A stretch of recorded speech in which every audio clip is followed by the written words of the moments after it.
Sa gitna ng mga tanong at komento ng publiko, nagsalita na si Marjorie Barreto upang ipagtanggol ang anak na si Claudia at linawin ang ilang issue kaugnay ng kanilang pamilya. Ito ay nang matapos maglabas ng saloobin si Dennis Padilla ukol sa hindi magandang karanasan niya sa kasal ng anak niyang si Claudia. The Philippine Showbiz List presents sagot ni Marjorie Barreto sa hinanakit ni Dennis Padilla sa kasal ni Claudia. Marjorie drops cryptic post. Umani ng atensyon online si Marjorie Barreto matapos siyang mag-post ng makahulugan at emosyonal na mensahe sa kanyang Instagram stories. Ang dating aktres na ngayon balak tumakbo bilang konsehal sa Caloocan ay nagbahagi ng quote card mula sa Instagram account na @written_for_him. Isang post na agad umani ng interes at espekulasyon mula sa kanyang mga taga-subaybay. Ang quote ay sinulat ni Lyra ay may temang katatagan at pag-asa. I will survive this just like I always have before. Isinalarawan nito ang pagharap sa pagsubok na may pananampalataya at lakas ng loob at ang patuloy na pagtitiwala sa Diyos sa kabila ng hirap sa buhay. With trembling hands, tired eyes, and a heart that's known both ache and hope because God has never failed me, not once. And even when I thought I wouldn't make it, somehow I did. Not by my own strength, but by grace that held me quietly, by peace that passed understanding, by a God who's never left. Bagamat walang direktang sinabi si Marjorie ukol dito, kapansin-pansin ang timing ng kanyang post, ilang sandali lamang matapos muling maglabas ng saloobin sa social media ang kanyang dating asawa na si Dennis, kaugnay ng pagkakawala ng papel sa kasal ng kanilang anak na si Claudia. Bagamat hindi diretsahang tumugon si Marjorie sa mga pahayag ni Dennis, tila nagsilbing sulyap sa kanyang damdamin at pananaw sa buhay ang kanyang ibinahaging quote. Isang mensahe ng lakas ng loob, pananampalataya at katahimikan sa gitna ng mga personal na pagsubok. Bagamat hindi diretsahang tumugon si Marjorie sa mga pahayag ni Dennis, tila nagsilbing sulyap sa kanyang damdamin at pananaw sa buhay ang kanyang ibinahaging quote. Marjorie slams Dennis, defends children. Sa isang panayam matapang na ipinagtanggol ni Marjorie ang kanilang mga anak laban sa mga pahayag ni Dennis.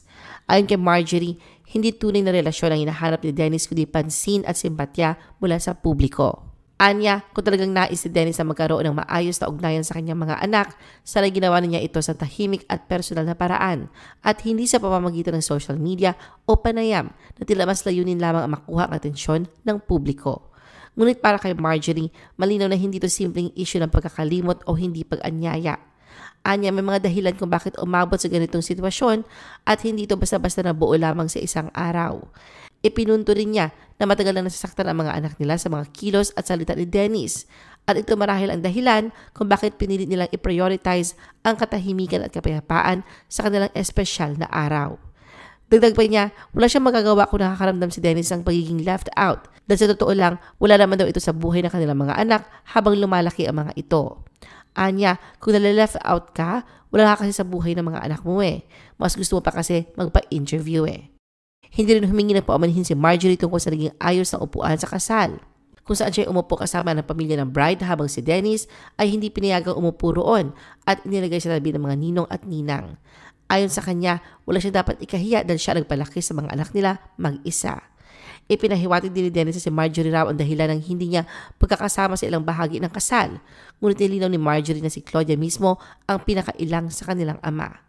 Ayon pa kay Marjorie, gusto talaga ni Claudia na maging pribado ang buong kasal, pati nga ang engagement nito, hindi rin agad ibinahagi.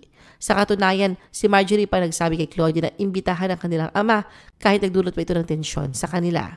Sa huli, pumayag si Claudia sa kondisyong hindi siya ihahatid ng ama sa altar. Sa kanyang patuloy na pagbubunyag, ibinahagi ni Marjorie ang matagal na niyang kinikimkim na saloobin tungkol sa naging dynamic nila ni Dennis Padilla bilang magulang.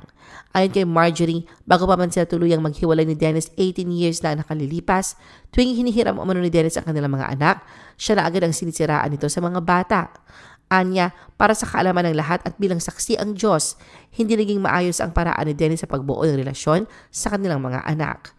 Ikinuwento rin niya sa tuwing susunduin ni Dennis ang mga bata noon, imbes na gamitin ang pagkakataon para buuin ang relasyon bilang ama, ay inuukit umano nito sa isip ng mga anak ang negatibong imahe ng kanilang ina.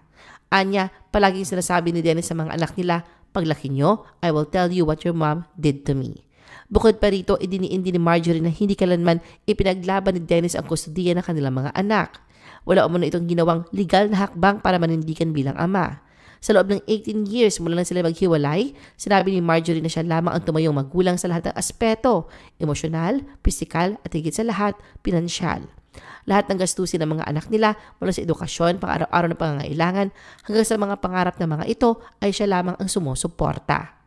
Para kay Marjorie, hindi niya sinisiraan si Dennis kundi inilalabas lamang ang totohanang matagal na niyang piniling manahimik tungkol sa publiko.